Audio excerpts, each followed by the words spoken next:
નમસ્કાર દોસ્તો, જય ગણેશજી, જય ચામુંડા માં, જય ખોડિયાર માં, જય લક્ષ્મી માં, જય હનુમાન દાદા। જે કોઈ લોકો આ વિડિયોને લાઈક અને સબસ્ક્રાઇબ કરે એને હંમેશા ખુશ રાખજો અને તેના ઘરમાં પૈસાની અને અનાજની ક્યારે કમી ન આવવા દેતા। તો મિત્રો, આપને આજની મહત્વની માહિતી જાણવી તે પહેલા તમને બધાને મારા તરફથી જય માતાજી। કુળદેવી માં તમને હંમેશા ખુશ રાખે। વિડિયોમાં આગળ વધતા પહેલા કોમેન્ટમાં જય માતાજી જરૂર લખી દેજો કે જેથી કરીને કુળદેવી માની કૃપા તમારા ઉપર હંમેશા બની રહે। તો ચાલો મિત્રો, આજના આ સરસ વિડિયોની શરૂઆત કરવી। શુક્ર ગોચર 2024। શુક્ર ગોચરના કારણે 19 મેના રોજ બનશે ત્રિગ્રહી યોગ। જાણો કઈ રાશિઓને થશે ફાયદો। ધર્મ ડેસ્ક।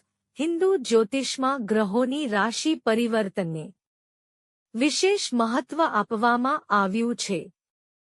જ્યારે પણ કોઈ ગ્રહ એક રાશિમાંથી બીજી રાશિમાં પ્રવેશ કરે છે ત્યારે અનેક શુભ અને અશુભ યોગો બને છે।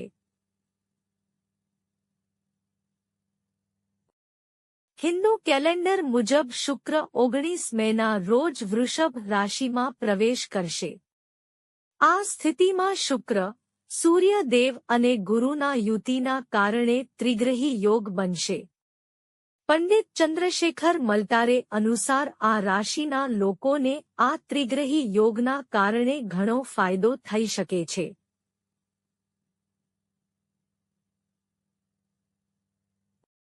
જ્યોતિષમાં ત્રિગ્રહી યોગનું મહત્વ।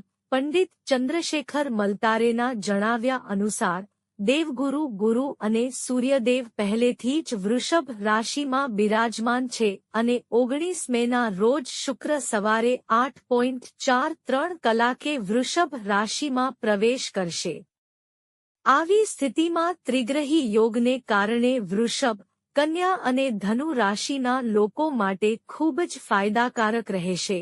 વૃષભ રાશિના લોકો માટે ભાગ્ય ખુલશે। વૃષભ રાશિમાં ગુરુ, સૂર્ય અને શુક્રના સંયોગથી ત્રિગ્રહી યોગ બનશે। આ સમય દરમિયાન તમારા જીવનસાથી સાથે તમારા વિવાદો ઉકેલાઈ શકે છે।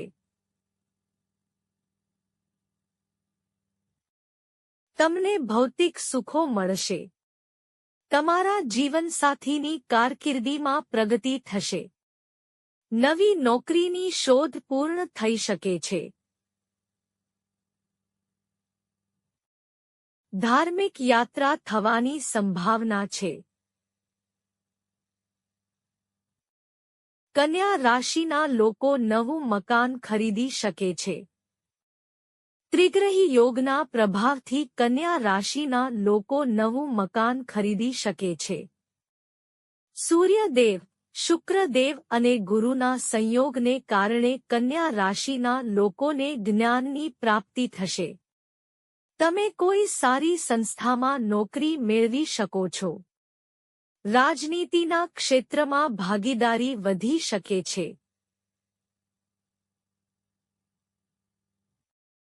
ધનુ રાશિના લોકોને પ્રમોશન મળશે।